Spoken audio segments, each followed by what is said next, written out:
Здравствуйте! В эфире программа «Гвардия». Это слово когда-то было кодовым для миллионов молодых сердец великой советской державы. Комсомол – это молодость мира, любовь в комсомол и весна. Не расстанусь с комсомолом, буду вечно молодым. Так и казалось, оно будет вечно сиять в лозунгах, стихах, песнях, в жизни. Ветер перемен разметал былые идеалы, как и предсказывал романтик Михаил Светлов, с годами превратившийся в классика советской поэзии, новые песни придумала жизнь, и не надо, ребята, о песнях тужить. И что это за новые песни? По чью музыку маршируют сегодня современные молодежные организации? С какой целью созданы? Какие задачи решают? В условиях свалившейся на наши головы пандемии, как бывает в минуту смертельной опасности, взял на себя решение в сложнейших задачах по оказанию помощи старшим боевой отряд волонтеров. Он действует в самых лучших традициях пионеров-тимуровцев, стройотрядовцев, комсомольцев-добровольцев. Так что, видимо, никуда она не делась, эта потребность молодости поделиться своими энергией и энтузиазмом, подставить плечо, как это делали в свое время их старшие. Тут главное направить этот поток на созидание. Комсомол же, преодолев вековой юбилей, продолжает свое, пусть не такое уж победное шествие, как на заре советской власти, по просторам России. Некогда могущественная организация, хоть и в усеченном состоянии, но продолжает жить по заветам отцов и с поправками на современные реалии мира. Чем живут сегодня вышеупомянутые организации? Поговорим с человеком, который имеет к этому самое непосредственное отношение. Итак, в студии Чермен Махарович Зангиев, председатель Северо-Осетинской региональной общественной организации «Комсомол Осетии». Вот когда я вспоминаю о комсомоле, у меня в голове прокручивается вот эта песня: «Как молоды мы были, как искренне любили, как верили в себя». Вот ностальгия, одним словом. А вот сегодня какие вы перед собой ставите задачи? Я имею в виду организации вашей. Вот она существует, она осталась. Понятно, что в определенном состоянии. Я вам напомню слова еще одной песни. «Вечно буду молодым». Не расстанусь с комсомолом. Не расстанусь с комсомолом. Поэтому, вы правильно сказали, есть определенная эпоха, которая вызывает у людей определенного возраста вот это, именно эти ностальгические чувства. И после празднования столетия комсомола мы создали комсомольскую организацию. Это бывшие комсомольцы, назвали ее «Комсомол Осетия». В перспективе, чтобы в нее вошли и наши друзья, коллеги из Южной Осетии, значит, поэтому, чтобы он объединял обе республики.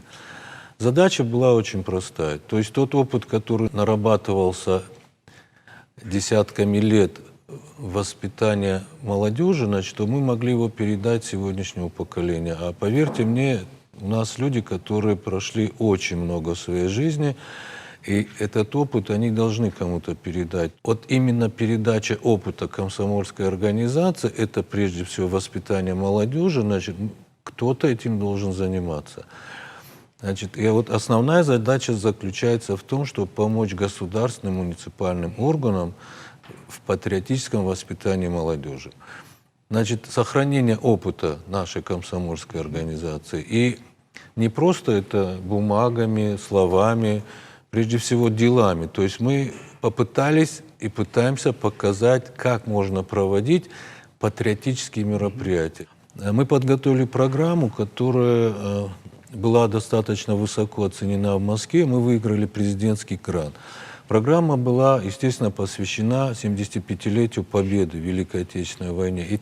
И она предусматривала достаточно много мероприятий. Это начиная от таких походов по описанию памятников погибшим в годы Великой Отечественной войны и событиям, которые были на нашей территории, с максимальным привлечением к этому, значит, школьной учащейся, не только школьников, значит, университетской молодежи. Мы хотели на базе вот этих материалов создать такой каталог всех памятников Осетии. Был объявлен конкурс. Помимо этого, мы сегодня же модно брейн-ринг проводить, то есть мы подготовили такую игру с участием всех районов по именно тематика Великой Отечественной войны, значит, посвященной 75-летию Победы.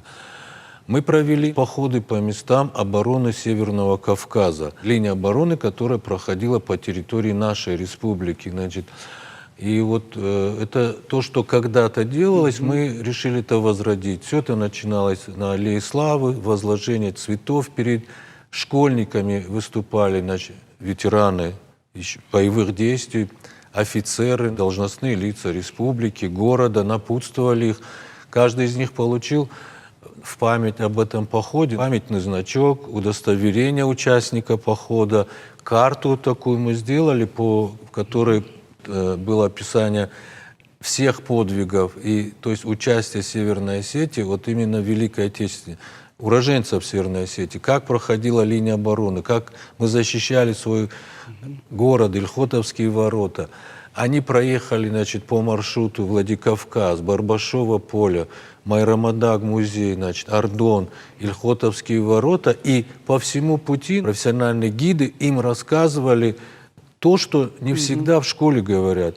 Они в конце говорили, что вот многое из того, что они увидели, услышали, они об этом не знали, потому что им никто до этого об этом не говорил. И я знаю, что этот поход для них запомнился на всю жизнь, потому что и мы постарались привлечь вот к этому мероприятию все районы. Значит, там специально мы сделали одну поездку для солдат нашей 58-й армии.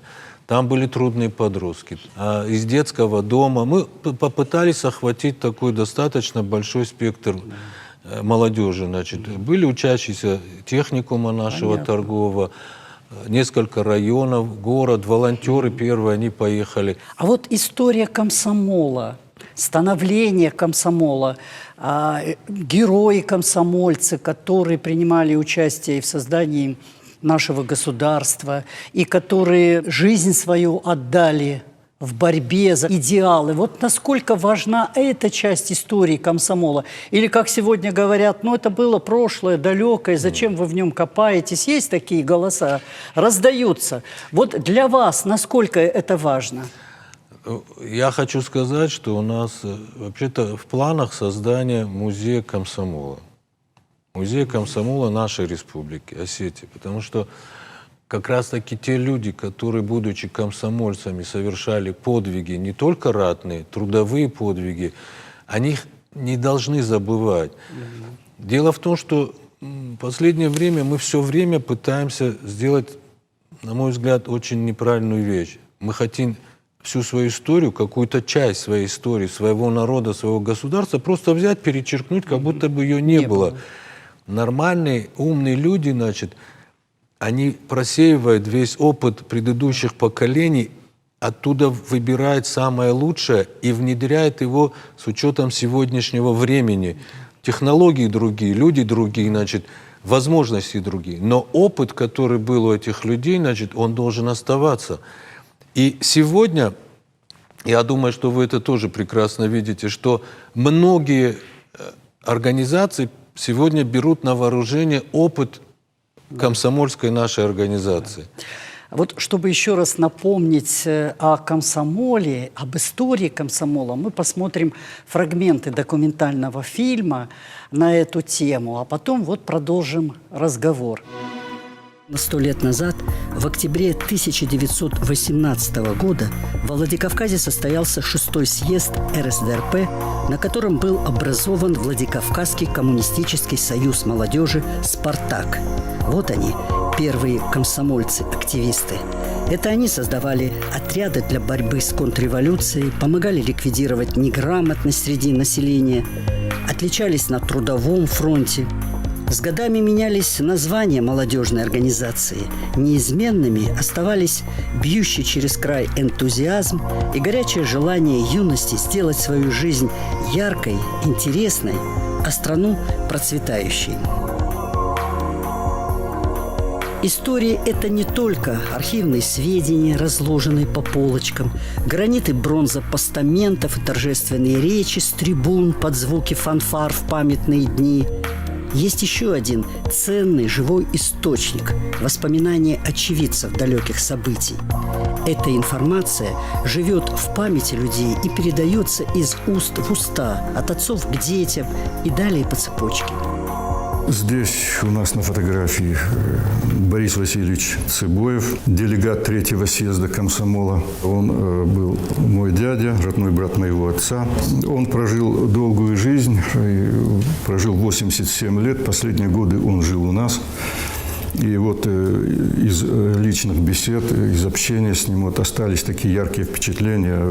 Он рассказывал о том, как они добирались в Москву на этот съезд комсомола. Этот съезд комсомола, где Ленин произнес тогда знаменитые слова «учиться, учиться, еще раз учиться». В 1920 году это было. В один момент, говорит, прошел такой шепот: «Ленин, Ленин». Вошел такой невысокий человек, все замерли, все слушали до конца. И когда уже были время, что вот вопросов и ответов, я, говорит, тоже не удержался и написал записку, где написал следующее. А у нас в христианском школа развалилась. Ну, Ленин, говорит, когда дошла записка, он ее прочитал вслух и коротко сказал: развалилась, починить. Ну, я для себя, говорит, это его ответ понял таким образом, что вы, молодежь, не будьте иждивенцами, не будьте просителями чего-то, будьте инициативными, будьте активными. И когда он приехал, здесь собрал собрание комсомольцев района со всего. Конечно, все это довел, то, что было на съезде комсомола. И там же вот буквально в эти дни были проведены субботники, ленинские субботники на строительстве этой школы. Школа была восстановлена. В каждом районе нашей республики есть свои музеи, где по крупицам собраны иногда простые, а порой и уникальные экспонаты, характеризующие эпоху и людей в ней живших. А значит, у молодых людей есть реальная возможность прикоснуться, приобщиться к великой истории страны и своего родного края. Вот посмотрите, на этом стенде у нас первые комсомольцы Ордона. Это и Зангиев, и Рамонов, и Авраам Хосроев. Это самые первые комсомольцы. Вообще ордонцы во всех движениях принимали активное участие. Каким он был, комсомол, в судьбе каждого, кто был вовлечен в это уникальное молодежное движение великой страны. Материалы архивов, воспоминания людей рисуют нам яркую картину. И после гражданской, и после Великой Отечественной молодежь активно участвовала в восстановлении народного хозяйства. Остались в истории имена ударника коммунистического труда Бориса Китоева, звеневого комсомольско-молодежного звена пригородной МТС, Анатолия Реха, лучшего сборщика швейных машин. За ударный труд было присвоено звание Героя социалистического труда Константину Хадарцеву. И это далеко не все имена.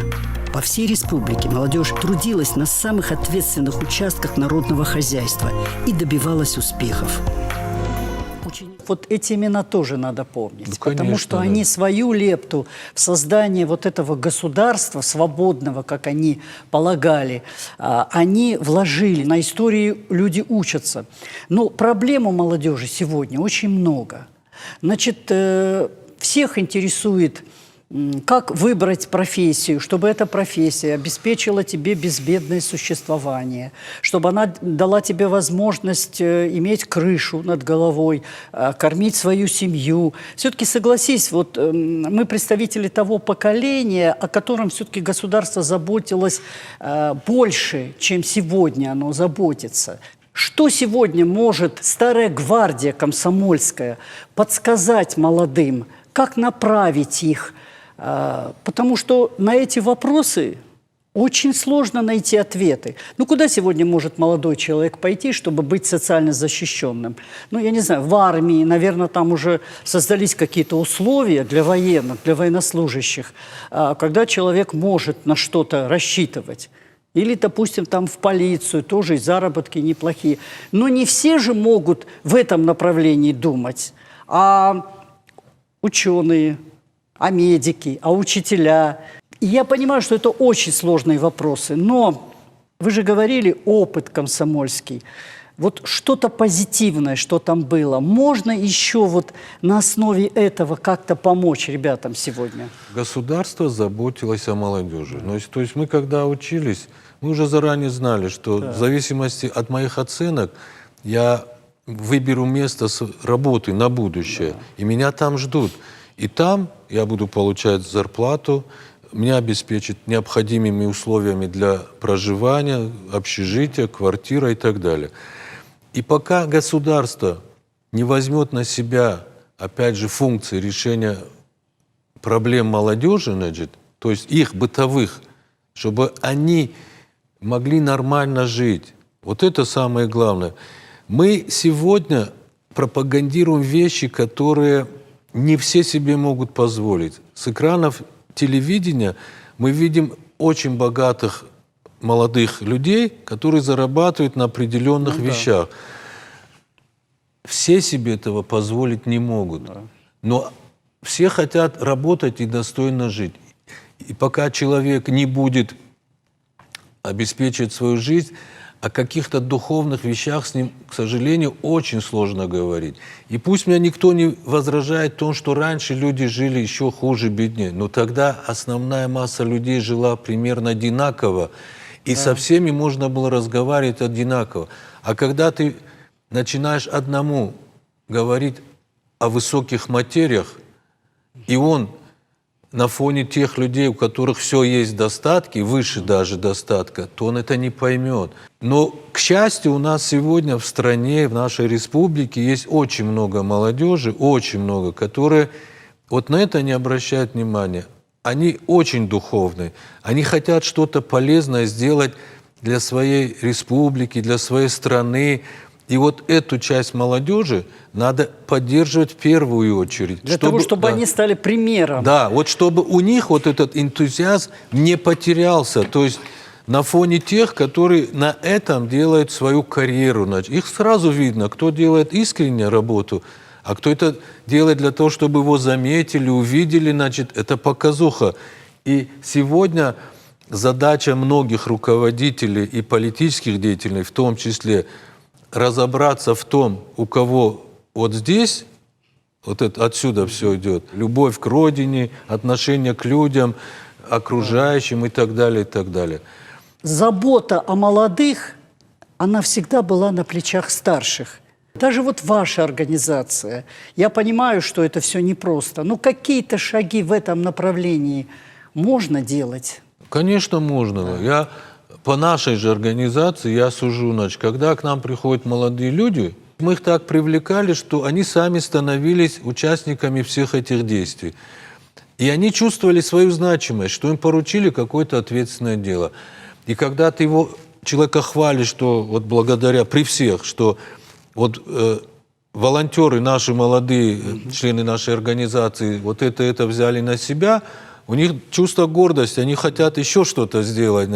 Вот это движение волонтерства, это и пионеры-тимуровцы, и комсомольцы-добровольцы, это и студенческие отряды, если глубоко в это заглянуть. Вот последнее время волонтерство, тем более вот в связи с эпидемией, оно приобрело какой-то такой широкий размах. Это искреннее движение молодых людей сделать что-то полезное. Значит, вот этот потенциал в молодых есть. Нельзя замыкаться в каких-то делах на одной ступени. То есть она начинается, она должна развиваться. И вспомнить те движения, которые были, я просто проведу аналогию. Тимуровское движение – это были дети младших классов. С них это зарождалось. Потом они становились взрослее, им уже поручали более серьезные вопросы. Более старшее поколение молодежи уже решали государственные вопросы. Они добровольцами уходили метрострой строить, на БАМ ехали, значит, не только за длинным рублем, как многие сейчас это пытаются. Они же добровольно приходили, значит, и просили, чтобы их туда направили. Потому что они чувствовали себя сопричастными в великих делах своей великой страны. И сегодня волонтерское движение – это не новое движение, я так считаю. Оно просто поменяло определенные формы.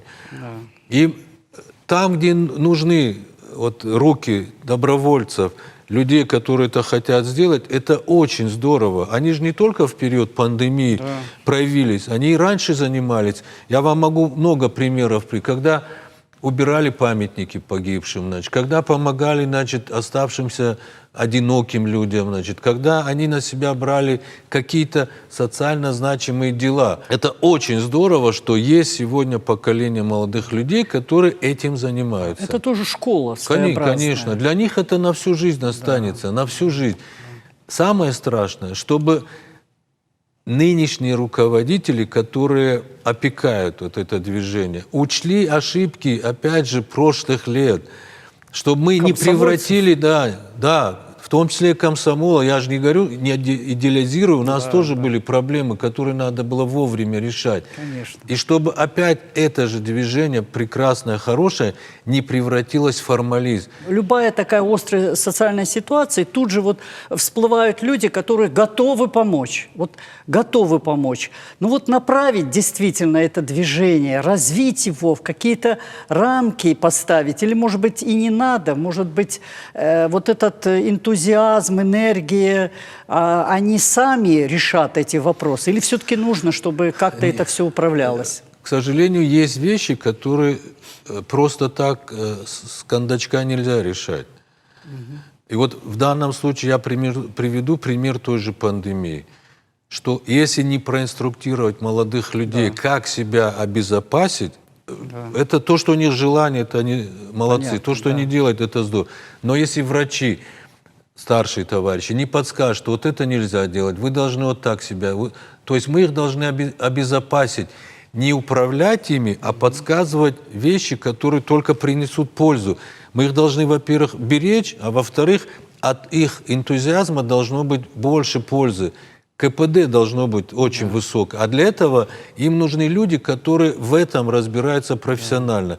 Не навязывать, не командовать ими, а именно подсказать, как лучше сделать то, что они хотят. Так хочется, чтобы старшее поколение вот как-то сплотило этих ребят, сдавших этот серьезный экзамен, и вот за собой бы повело. Вот тут, может быть, старшие комсомольцы могли бы какое-то вот свое важное слово сказать. Те, которые прошли все это и знают ошибки, и где может оступиться, вот как вы сейчас говорите, и к чему может привести, значит, тот или иной поворот. Тут много подводных течений. Я не идеализирую нашу организацию. Просто здесь есть люди, которые на этом, ну, скажем так, никаких перспектив не строят.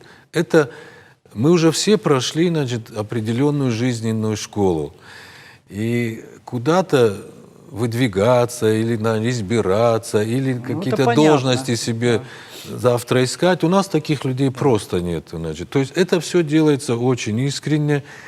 Мы открыты для всех. Мы с самого начала заявили, что мы готовы поделиться нашим опытом, который у нас еще есть. Еще мы хотим дать слово молодым, что они думают вот, и о волонтерской работе, и о других действиях молодых.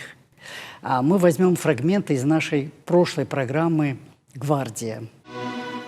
Здравствуйте, меня зовут Батрас Акоев, я активист, лидер российского движения школьников. Немного хочу рассказать о нашей организации. Российское движение школьников – это в первую очередь площадка, на которой школьники могут реализовать свои идеи, мысли и, собственно, самореализоваться. Наша организация работает в 4 направлениях, одним из приоритетных которых является гражданская активность. И, собственно, именно в гражданской активности мы занимаемся добровольчеством, изучением истории и также экологией. Каждый год мы проводим в районе 200 мероприятий, которые ориентированы на разные слои нашего населения. И я хочу сказать, что школьники сами заинтересованы этим. То есть они, когда помогают нашим людям, они не только им приносят пользу, они еще для себя ловят такую мотивацию, потому что они видят, что значимым делом занимаются. Наше государство это тоже видит. Так, за 2019 год мы выиграли 3 гранта. Один грант был направлен непосредственно нашему региональному отделению, другие 2 гранта школам, которые участвовали в проекте «Добро не уходит на каникулы». Государство видит значимость добровольчества и поддерживает нашу организацию в том числе. Хочу сказать от себя. Например, мной движет на самом деле сердце.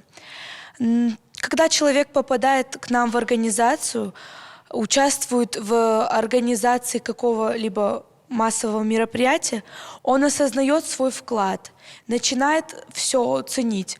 Ценить каждое мероприятие, ценить свое время.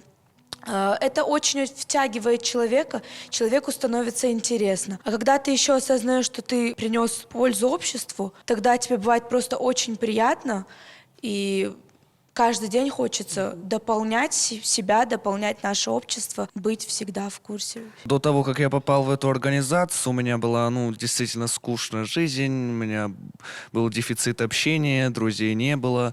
И вот однажды судьба меня связала с этой организацией. Действительно, это замечательно.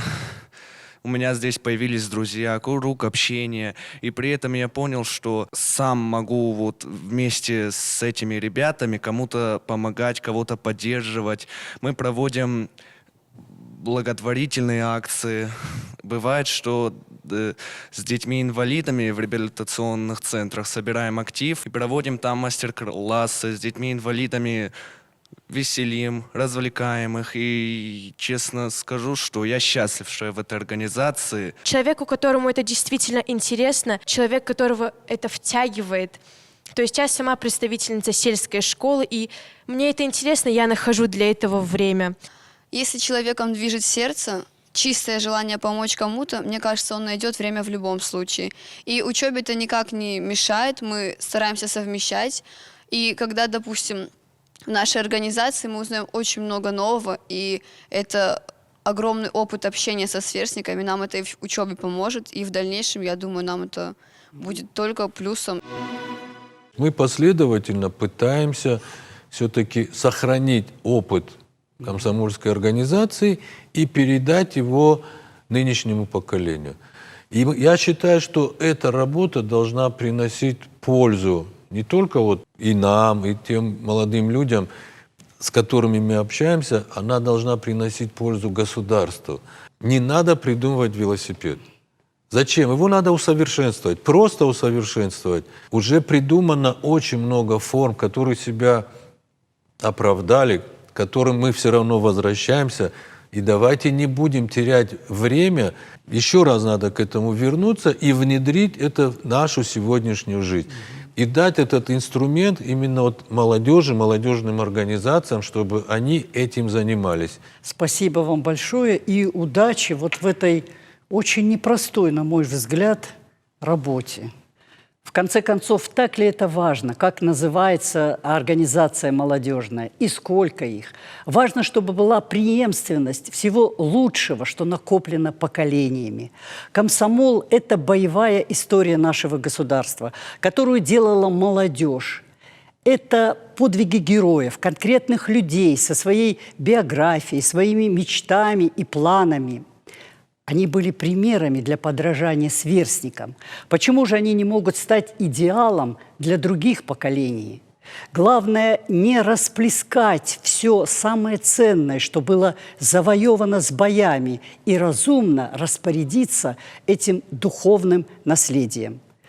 Всего доброго, до свидания, до новых встреч.